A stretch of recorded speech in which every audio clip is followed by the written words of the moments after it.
Ayca, Aydogdu, and welcome to Tell Me. Now, the Azerbaijan-Armenia conflict is a decades-old dispute over Nagorno-Karabakh. The region is internationally recognized as being part of Azerbaijan, but is also home to many ethnic Armenians. What's been a simmering dispute has escalated for more than a month now. Both sides have been fighting, and it's spilled over into the surrounding areas of Azerbaijan. Hundreds of soldiers have been killed and ceasefires have failed. But we know the biggest casualties of most conflicts are civilians. So as the fighting rages on, we want to concentrate on the hardship being suffered and the humanitarian efforts. So on Tell Me, we'll be talking to our correspondent Melinda Nusifora on the ground in Mingajevir in Azerbaijan, the town that was hit by a missile attack. And to understand the toll on civilians and the humanitarian efforts, we'll be joined by Red Cross representative Ilaha Huseynova.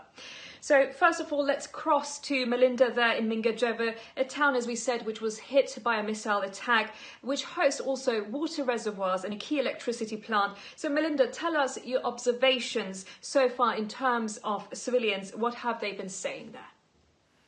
Well, our area, this particular town where we find ourselves this evening, is one of the lucky ones. A missile, a ballistic missile, was fired directly at this town. It was intercepted before it could cause any civilian casualties or any of that horrific damage we saw in the nearby city of Ganja.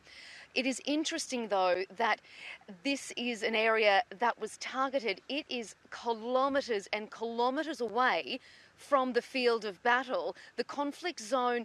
This is not the front line. So the fact that it was targeted has been criticised by many international humanitarian organisations, saying that this is not where the targets should be. These are civilians. These people have no say and no claim in this conflict, and yet they are the ones who night after night have to rely on their missile defence shields in the hope that their town won't be attacked once again.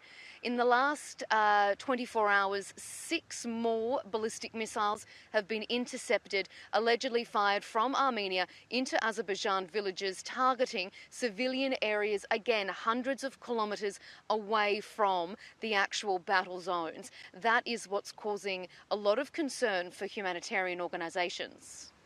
And as we can see, international law is there being violated and ceasefires are failing. Are civilians frightened? I mean, ceasefire? What ceasefire? The people on the ground here say it doesn't matter what the diplomats meeting in Russia or meeting on Friday with their US counterparts in the United States have to say about things. On the ground here, they say there is no ceasefire. They live under the daily threat of attacks day after day.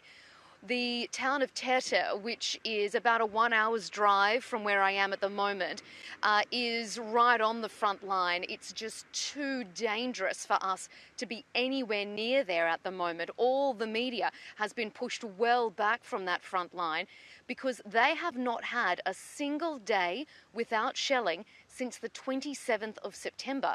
That's 3 weeks. So in that 3-week period, we've had 2 alleged ceasefires. They clearly are not holding.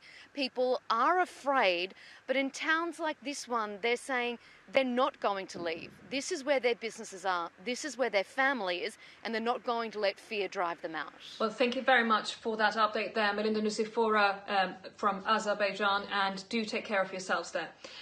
And now, also, Sarah Firth, our correspondent, has been reporting extensively on the conflict since day one. Let's see what she's got to say for us. Armenia and Azerbaijan have accused one another of violating a second humanitarian ceasefire in fighting over Nagorno-Karabakh. Now, that ceasefire was put into place after missile strikes on the city of Ganja. And you can see some of the damage that was done where I am now. Here, the buildings are destroyed. You've got the blast site, and people have been leaving flowers and signs saying pray for Ganja. Now, so far, at least 63 civilians have been killed in Azerbaijan since the start of the conflict, according to officials. And the conflict has taken a heavy toll on civilians. We spoke to one family that lost their house in this latest strike. Take a listen to what they told us. We were half asleep at that moment. There was a huge explosion. As a result, a huge stream of dust flowed into the room. At that moment, I asked my children if they were alive as I could not see them because of the dust. I made sure that my children were safe. I was sleeping when the first rocket struck. I told my sister that I'm scared. When the second rocket struck the windows, glass smashed all over our heads and I wrapped myself in my blanket. After that, my dad told me we should leave. When I went out, I heard my neighbours crying for help and my father went out to help them. I felt very panicked and I was scared that they were going to shell everywhere. This is what our correspondents have been seeing on the ground and observing. Let's now continue with you, Ilaha Huseynova, who's the Red Cross representative there from Baku. Ilaha, so give us an understanding on the humanitarian situation since it escalated on September the 27th. Already 3 weeks passed since the start of the recent escalation of Nagorno-Karabakh conflict, and this conflict has already enormously impacted lives of hundreds of thousands of people. Houses were, especially the ones who are living close to the line of contact, but not only. Houses were destroyed, key infrastructure like schools and hospitals were damaged or destroyed, and that in many populated areas were shelled. And this is happening on both sides of the line of contact. So, and also last week, 2 cities were hit by a missile attack, but a toll on Ganja, the second largest city of Azerbaijan, was deeply saddening and far away from the conflicted zone, really. So people have been sending in videos from all over the world, but also from Ganja there. So let's watch from Melike and Nizamgul. Mən Məlikə Əlizadə, tarix elmləri doktoru, Gəncə Regional Qadın Mərkəzinin direktoru. Bu çəkilişləri hamısını bütün dünya qadınlarına çatdırmaq istəyirəm. Baxın, diqqətlə baxın. 17 oktyabr 2020-ci ildə müharibə bölgəsindən 60 kilometr kənarda olan Gəncə şəhərində erməni terroristləri sivil əhaliyə qarşı ballistik raketdən atəş açaraq gördüyünüz bu küçədə yüzlərlə insanın yaşadığı bu küçəni bax bu vəziyyətə gətirmişlər. 14 uşaq, qadın, kişi həlak olmuşdur. Yüzlərlə evə ziyan dəymişdir. İnsanlar evsiz qalmışdır. Baxın, hamı burada özünün evini axtarır. Baxın. Mən Gəncə qadınıyam. Bax, bu ev mənimdir. Mən evimin içində otura-otura terrorla qarşılaşmışam. Bizim günahımız nə idi?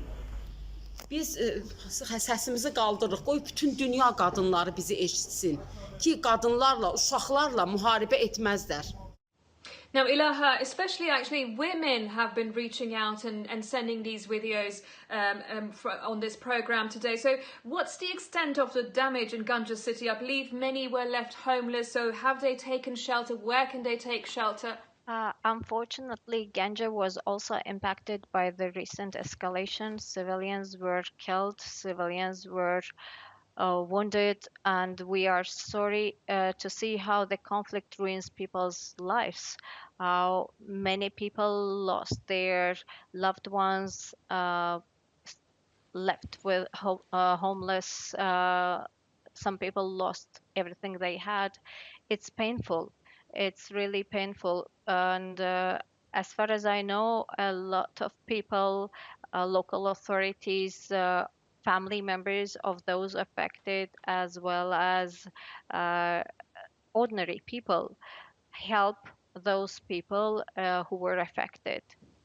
Okay, let's now, we have 2 more people who have sent in from Ganja again, Ilham and Nasip Hussein. Let's listen to them and their stories. 17 oktyabr gecə saat 1 radələrində Azərbaycanın ikinci böyük şəhəri olan Gəncə şəhərinin əhalisi raket atəşinin səsinə yuxudan ayıldı. Körpə fidanların qışqırığı, anaların ah naləsi ərşə qalxdı. Evlərimiz dağıldı, uçuldu, dağıntılar altında qalanlar oldu. 15 nəfər şəhid oldu, 52 nəfər yaralandı. Dünya bizim səsimizə səs verin. Imagine you are a 5-year-old kid. It is 2 a.m. in the morning and you're sleeping, but you're not feeling well. It feels like you're just having another unpleasant dream, but it's something different, something horrible. You open your eyes and you find yourself under the rubble. The arm of your dad is still holding you tight, but you can't see his body. Your mom is laying down right in front of you, but you can't see her alive. And you are lucky you're alive, but you can't see your future. This is Ömer. He's living in Ganja, the second largest city of Azerbaijan. And this is what happened to his city a few days ago. In October, several ballistic missile attacks by Armenia caused the deaths of 23 innocent civilians and injured 83 of them more. If you don't stop Armenia, what happened to Ömer today is going to happen to many others tomorrow. So please, put your pressure on Armenia so they do stop the aggression. Of course, let's make that clear. These are the stories of people who live in Ganja, who have sent their videos and shared it with us here on the programme to share. But the numbers they're talking about, the people who have been killed is what they're saying, not the officials' ones. So because we're hearing different numbers there. But Ilaha, I want to ask, due to the intensity of fighting though so far, were you able to move around and assess the scale of the humanitarian need on the ground? Are you able to do that? Actually, International Committee of the Red Cross present in Nagorno-Karabakh conflict area since 1992, and we have a network of communities who well know us. But we have also our offices in Barda and Nagorno-Karabakh, which also allows us to get a sense of needs and assess the situation firsthand. But in the recent times, volatile security situation stops us to access the most exposed locations all along the line of contact. But still, we do have the contact with the communities through local authorities, through Azerbaijan Red Crescent Society, as well as we have contacts with the community members. We see impact of this escalation, ripple effect of this escalation on people's lives, and some also lost their sources of income as a result of this escalation, and they are increasingly struggling to get by now. So you are saying, of course, because of security reasons and especially the escalation, it is you are reaching the local authorities. But what about the needs? Are they being met? I mean, the humanitarian efforts, can they go in place? And what is exactly needed? And what is the scale and the extent of the damage? Due to security situation prevented us from getting full scale what the situation is, but we are active. We are assessing especially affected people through our Barda office, and we are helping people who are affected by this recent escalation in Barda area. Okay, let's watch now another video. This is by Güler, who is living in Istanbul. Memleketime füze saldırısı var. Şehrime, doğma şehrime füze saldırısı var ki o şehirde benim abim, hasta abim, tek başına engelli bir abim yaşıyor. Akrabalarım, dostlarım, komşularım. O şehirdeki benim annemin, babamın, ablamın mezarı var. Buna ben nasıl dayanayım? Benim haince bir saldırı var. Şehrimize gece insanlar uyuyunca bir füze saldırısı yapılıyor. İnsanlar ölüyor.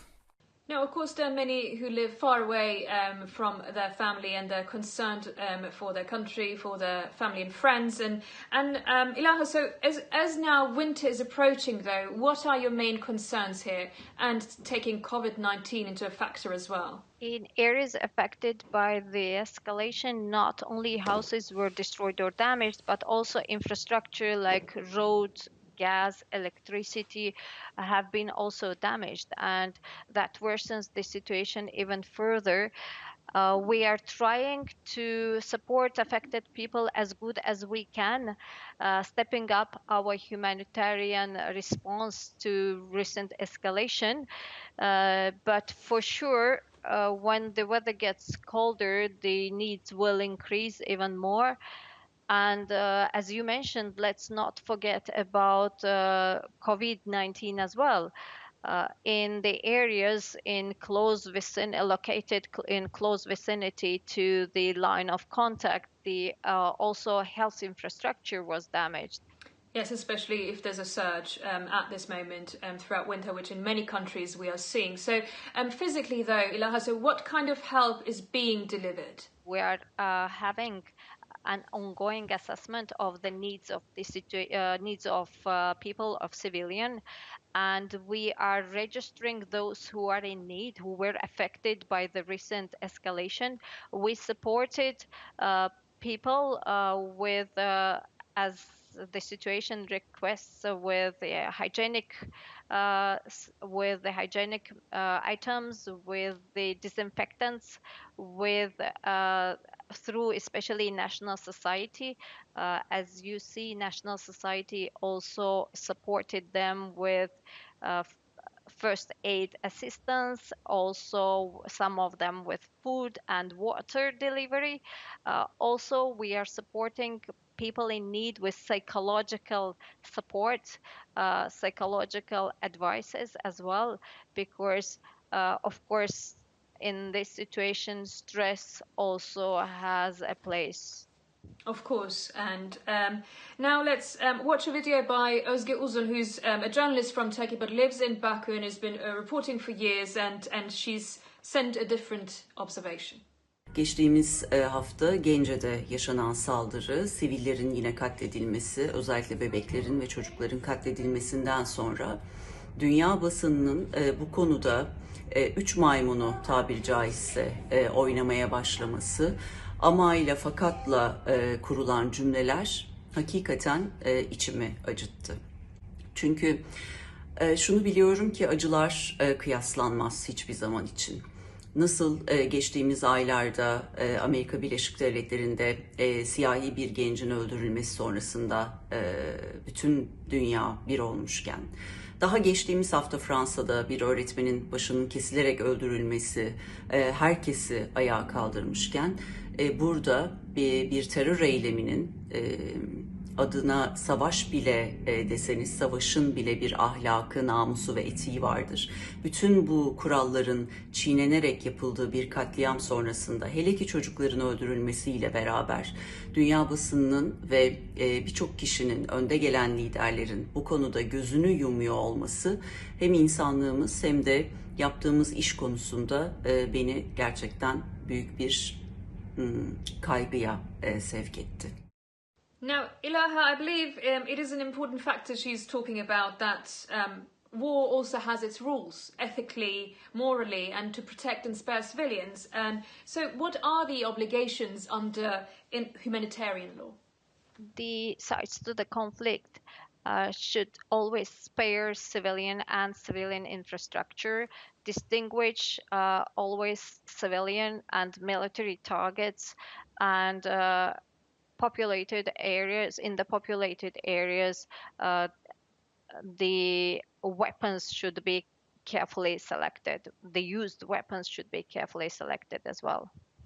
And I believe also schools and hospitals and, as you mentioned, infrastructure and water supplies and electricity plants are also important to watch out for. But I think we need a reminder always to say what the obligations are in international humanitarian law. So let's also watch now Pat Walsh, who's a historian from Belfast.